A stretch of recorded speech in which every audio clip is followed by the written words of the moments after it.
मथुरा की तो ये संस्कृति का हिस्सा है। इसी संस्कृति को हम यहां की समृद्धि का भी सूत्र बना रहे हैं। हमने मखाने को जीआई टैग दिया है, यानी मखाना इसी धरती का उत्पाद है। इस पर अब आधिकारिक मोहर लग गई है। मखाना रिसर्च सेंटर को भी नेशनल स्टेटस दिया गया है। बजट में जिस मखाना बोर्ड की घोषणा की गई है, वो बनने से मखाना किसानों का भाग्य बदलने वाला है। बिहार का मखाना दुनिया भर के बाजारों तक सुपर फूड के रूप में पहुंचेगा। बिहार में national institute of food technology and management भी बनने वाला है। इससे यहां के नौजवानों को फूड प्रोसेसिंग से जुड़े छोटे उद्यम लगाने में और मदद मिलेगी। साथियों, खेती के साथ साथ मछली उत्पादन में भी बिहार निरंतर आगे बढ़ रहा है। हमारे मछुआरे साथी अब किसान क्रेडिट कार्ड की सुविधा का लाभ ले पा रहे हैं। इससे मछली के काम में जुटे अनेक परिवारों को लाभ हुआ है। पीएम मत्स्य संपदा योजना के तहत भी बिहार में सैकड़ों करोड़ रुपए के काम हुए हैं। साथियों,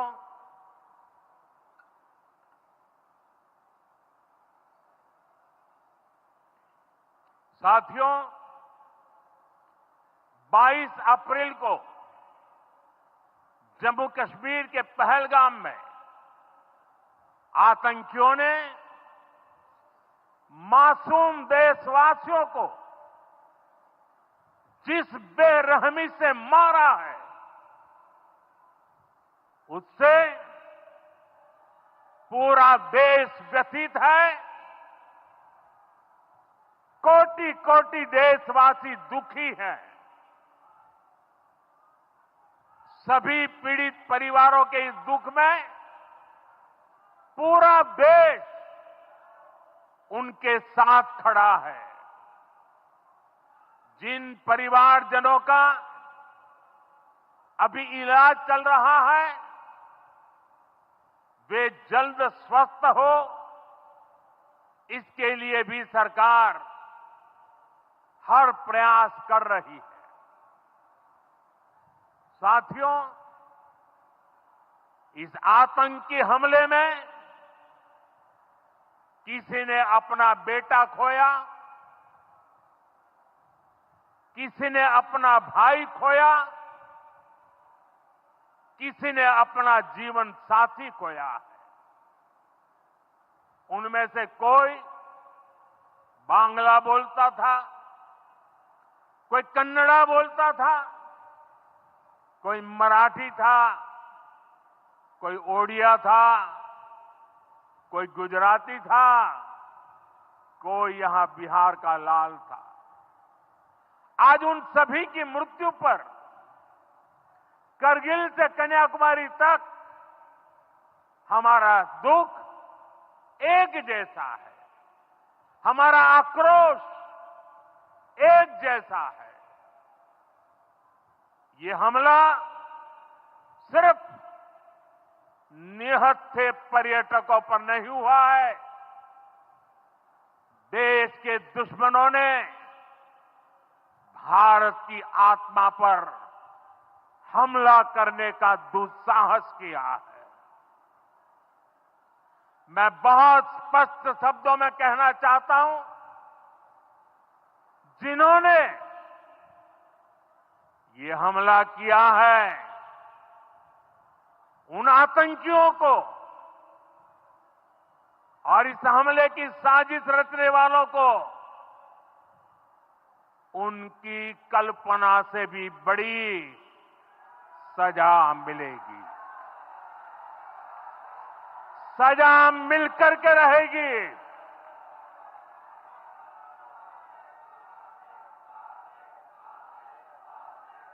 अब आतंकियों की बची खुची जमीन को भी मिट्टी में मिलाने का समय आ गया है।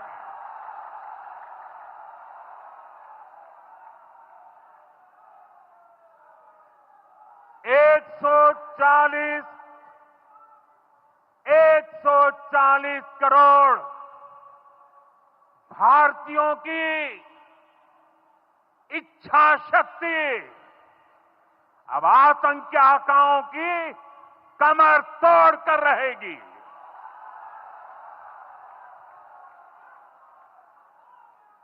Friends, today from the soil of Bihar, I say to the whole world, India will identify, track and punish every terrorist and their backers. We will pursue them to the ends of the earth. India's spirit will never be broken by terrorism. Terrorism will not go unpunished. Every effort will be made to ensure that justice is done. The entire nation is firm in this resolve. Everyone who believes in humanity is with us. I thank the people of various countries and their leaders who have stood with us in these times. साथियों, शांति और सुरक्षा ये तेज विकास की सबसे जरूरी शर्त है।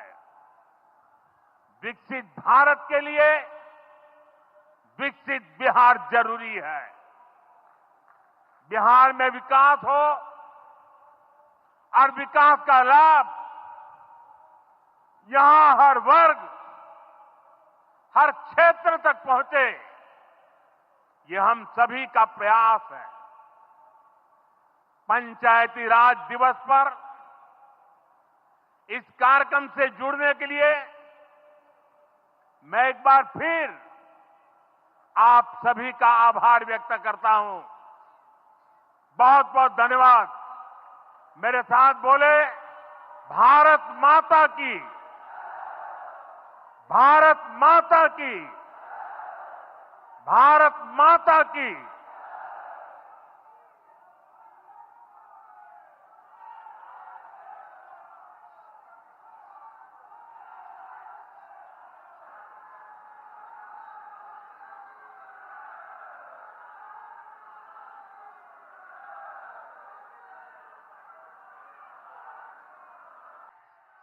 एक प्रार्थना करना चाहता हूं।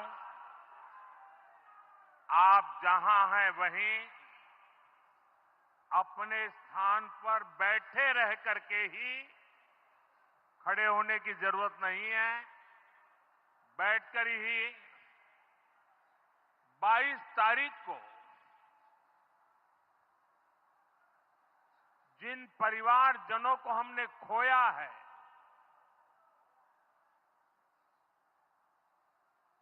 उनको श्रद्धांजलि देने के लिए कुछ पल हम अपने स्थान पर बैठ करके ही मौन रख करके अपने अपने आराध्य देव का स्मरण करते हुए उन सबको श्रद्धांजलि देंगे। उसके बाद मैं आज अपनी बात प्रारंभ करूंगा।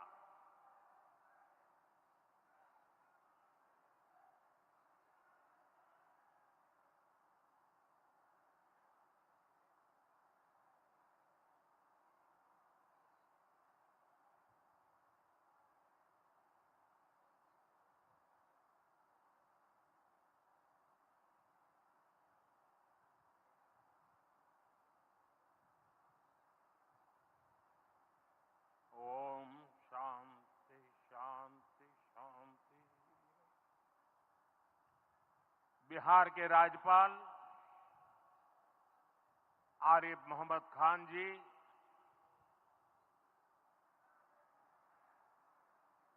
यहां के लोकप्रिय मुख्यमंत्री मेरे मित्र श्रीमान नीतीश कुमार जी, मंच पर उपस्थित अन्य सभी वरिष्ठ महानुभाव और बिहार के मेरे प्यारे भाई और बहनों, आज पंचायती राज दिवस के मौके पर पूरा देश मिथिला से जुड़ा है, बिहार से जुड़ा है। आज यहां देश के, बिहार के विकास से जुड़े हजारों करोड़ रुपए के प्रोजेक्ट का शिलान्यास और लोकार्पण हुआ है।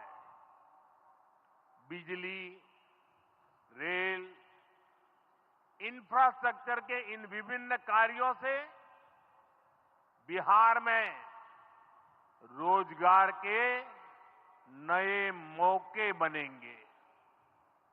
आज राष्ट्र कवि रामधारी सिंह दिनकर जी की पुण्यतिथि भी है। मैं उन्हें विनम्र श्रद्धांजलि अर्पित करता हूं। साथियों, बिहार वो धरती है जहां से पूज्य बापू ने सत्याग्रह के मंत्र का विस्तार किया था। पूज्य बापू का दृढ़ विश्वास था कि जब तक भारत के गांव मजबूत नहीं होंगे, तब तक भारत का तेज विकास नहीं हो पाएगा। देश में पंचायती राज की परिकल्पना के पीछे यही भावना है। बीते दशक में पंचायतों को सशक्त करने के लिए एक के बाद एक कदम उठाए गए। टेक्नोलॉजी के माध्यम से भी पंचायतों को मजबूत किया गया। बीते दशक में 2 लाख से ज्यादा ग्राम पंचायतों को इंटरनेट से जोड़ा गया है। 5.5 लाख से ज्यादा कॉमन सर्विस सेंटर्स गांवों में बने।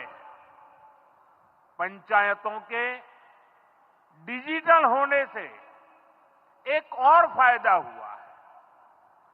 जीवन मृत्यु प्रमाण पत्र, भूमि धारण प्रमाण पत्र, ऐसे कई दस्तावेज आसानी से प्राप्त कर सकते हैं। आजादी के अनेक दशकों बाद जहां देश को संसद की नई इमारत मिली, वहीं देश में 30,000 नए पंचायत भवन भी बनाए गए। पंचायतों को पर्याप्त फंड मिले, ये भी सरकार की प्राथमिकता रही है। बीते 10 साल में 2 लाख करोड़ रुपए से ज्यादा का फंड पंचायतों को मिला है। ये सारा पैसा गांव के विकास में लगा है। साथियों, ग्राम पंचायतों की एक और बड़ी समस्या भूमि विवाद से जुड़ी रही है। कौन सी जमीन आबादी की है, कौन सी खेती की है, पंचायत की जमीन कौन सी है, सरकारी जमीन कौन सी है, और इन सारे विषयों पर अक्सर विवाद रहता था। इसके समाधान के लिए जमीनों का डिजिटलीकरण किया जा रहा है। जमीनों के रिकॉर्ड का डिजिटलीकरण से अनावश्यक विवादों को सुलझाने में मदद मिली है। साथियों, हमने देखा है कि पंचायतों ने कैसे सामाजिक भागीदारी को सशक्त किया। बिहार देश का पहला राज्य था जहां महिलाओं को इनमें 50% आरक्षण की सुविधा दी गई और इसलिए मैं नीतीश जी का अभिनंदन करता हूं। आज बहुत बड़ी संख्या में गरीब, दलित, महादलित, पिछड़े, अति पिछड़े समाज की बहन बेटियां बिहार में जनप्रतिनिधि बनकर सेवाएं दे रही है और यही सच्चा सामाजिक न्याय है। यही सच्ची सामाजिक भागीदारी है। लोकतंत्र ज्यादा से ज्यादा भागीदारी से ही समृद्ध होता है, सशक्त होता है। इसी सोच के साथ लोकसभा और विधानसभा में महिलाओं के लिए 33% आरक्षण का कानून भी बनाया गया है। इसका लाभ देश के हर राज्य की महिलाओं को होगा। हमारी बहन बेटियों को ज्यादा प्रतिनिधित्व मिलेगा। साथियों, देश में महिलाओं की आय बढ़ाने के लिए रोजगार, स्वरोजगार के नए अवसर बनाने के लिए सरकार मिशन मोड में काम कर रही है।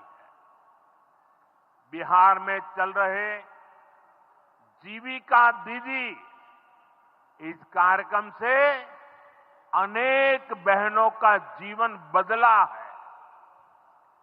आज ही यहां बिहार की बहनों के स्वयं सहायता समूहों को करीब 1000 करोड़ रुपए की मदद दी गई है।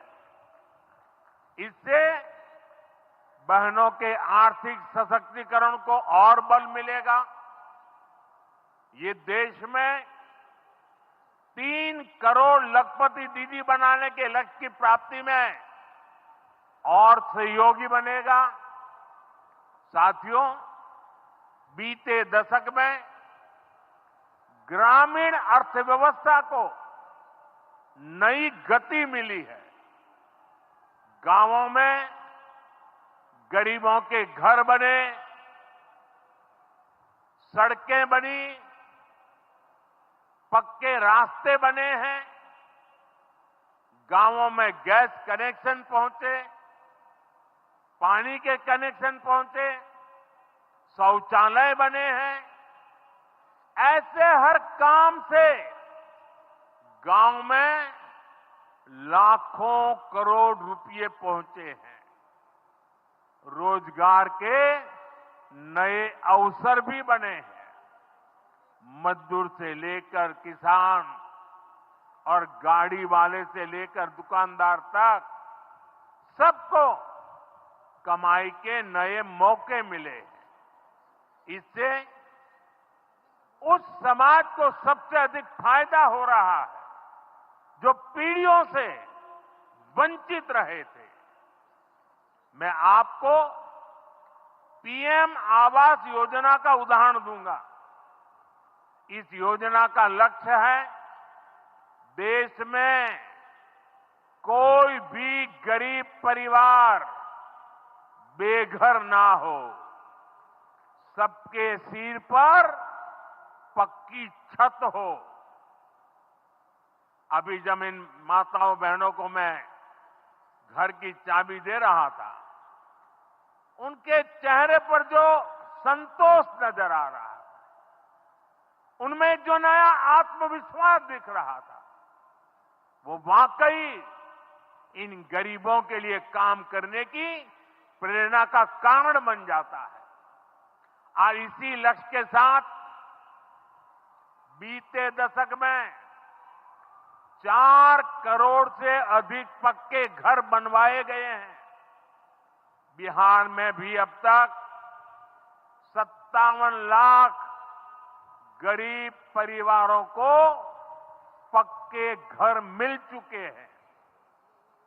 ये घर गरीब, दलित, पिछड़े, अति पिछड़े, पसमानदा परिवार, ऐसे समाज के वंचित परिवारों को मिले हैं। आने वाले सालों में 3 करोड़ और पक्के घर गरीबों को मिलने जा रहे हैं। आज ही बिहार के करीब 1.5 लाख परिवार अपने नए पक्के घर में गृह प्रवेश कर रहे हैं। देश भर के 15 लाख गरीब परिवारों को नए घरों के निर्माण के स्वीकृति पत्र भी दिए गए हैं। इसमें भी 3.5 लाख लाभार्थी ये हमारे बिहार के ही हैं। आज ही करीब 10 लाख गरीब परिवारों को उनके पक्के घर के लिए आर्थिक मदद भेजी गई है। इसमें बिहार के 80,000 ग्रामीण परिवार और 1 लाख शहरी परिवार शामिल है। साथियों, बीता दशक भारत के इंफ्रास्ट्रक्चर का दशक रहा है। ये आधुनिक इंफ्रास्ट्रक्चर विकसित भारत की बुनियाद को मजबूत कर रहा है। देश के 12 करोड़ से अधिक ग्रामीण परिवारों के घरों में पहली बार नल से जल पहुंचा है। 2.5 करोड़ से अधिक घरों में बिजली का कनेक्शन पहुंचा है। जिन्होंने कभी सोचा नहीं था कि गैस के चूल्हे पर खाना बनाएंगे, उनको गैस सिलेंडर मिले हैं। अभी हाल में आपने खबर पढ़ी होगी, लद्दाख और सियाचिन में जहां सामान्य सुविधाएं तक पहुंचानी मुश्किल होती है, वहां अब 4G और 5G मोबाइल कनेक्शन पहुंच गया है। ये दिखाता है कि आज देश की प्राथमिकता क्या है। हमारे सामने आरोग्य जैसे क्षेत्र का भी उदाहरण है। कभी एम्स की तरह अस्पताल दिल्ली जैसे बड़े शहरों में ही होते थे। आज यहां दरभंगा में ही एम्स बन रहा है। बीते 10 सालों में देश में मेडिकल कॉलेज की संख्या करीब करीब 2 गुनी हो चुकी है। यहां झंझारपुर में भी नया मेडिकल कॉलेज बन रहा है। साथियों, गांवों में भी अच्छे अस्पताल बने, इसके लिए देश भर में 1.5 लाख से ज्यादा आयुष्मान आरोग्य मंदिर बनाए गए हैं। बिहार में ऐसे 10,000 से अधिक आयुष्मान आरोग्य मंदिर बने हैं। इसी तरह जन औषधि केंद्र गरीब और मिडिल क्लास के लिए बहुत बड़ी राहत बन चुके हैं। यहां 80% डिस्काउंट पर सस्ती दवाएं मिलती हैं। बिहार में 800 से ज्यादा जन औषधि केंद्र बनवाए गए हैं। इससे बिहार के लोगों का 2000 करोड़ रुपया दवाई पर होने वाला खर्च बचा है। आयुष्मान भारत योजना के तहत भी बिहार में लाखों परिवारों का मुफ्त इलाज हो चुका है। इससे इन परिवारों को हजारों करोड़ रुपयों की बचत हुई है। साथियों, आज भारत रेल, रोड, एयरपोर्ट जैसे इंफ्रास्ट्रक्चर से भी बहुत तेज गति से जुड़ रहा है। पटना में मेट्रो का काम चल रहा है। देश के 2 दर्जन से अधिक शहर मेट्रो सुविधा से जुड़े हैं। आज पटना से जयनगर के बीच नमो भारत रैपिड रेल की शुरुआत भी हुई है। इससे पटना से जयनगर के बीच का सफर बहुत कम समय में पूरा हो जाएगा। समस्तीपुर, दरभंगा, मधुबनी और बेगूसराय के लाखों लोगों को नमो भारत रैपिड रेल से मदद मिलेगी।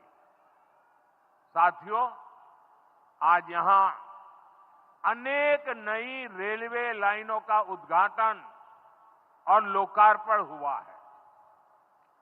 सहरा से मुंबई तक आधुनिक अमृत भारत ट्रेन शुरू होने से हमारे श्रमिक परिवारों को बहुत सुविधा होगी। हमारी सरकार मधुबनी और झंझारपुर से ऐसे बिहार के दर्जनों रेलवे स्टेशनों को भी आधुनिक बना रही है। दरभंगा एयरपोर्ट से मिथिला की बिहार की एयर कनेक्टिविटी बेहतर हुई है। पटना एयरपोर्ट का भी विस्तार किया जा रहा है। विकास के इन कार्यों से बिहार में रोजगार के नए अवसर बन रहे हैं। साथियों, हमारे किसान ग्रामीण अर्थव्यवस्था की रीढ़ है। ये रीढ़ जितनी मजबूत होगी, गांव उतने ही मजबूत होंगे, देश उतना ही सशक्त होगा। हम सब जानते हैं, मिथिला का कोशी का एक क्षेत्र बाढ़ से बहुत परेशान रहा है। सरकार बिहार में बाढ़ के प्रकोप को कम करने के लिए 11,000 करोड़ रुपए खर्च करने वाली है। इससे बागमती, धार, बूढ़ी गंडक, कोसी पर बांध बनेंगे। इससे नहरों का निर्माण होगा, नदी के पानी से सिंचाई की व्यवस्था होगी और हर किसान के खेत तक पानी पहुंचाने का इंतजाम भी होगा। यानी अब बाढ़ की परेशानी भी कम होगी, खेतों तक पर्याप्त पानी भी पहुंचेगा। साथियों, मखाना आज देश और दुनिया के लिए सुपर फूड है, लेकिन मिथिला की तो ये संस्कृति का हिस्सा है। इसी संस्कृति को हम यहां की समृद्धि का भी सूत्र बना रहे हैं। हमने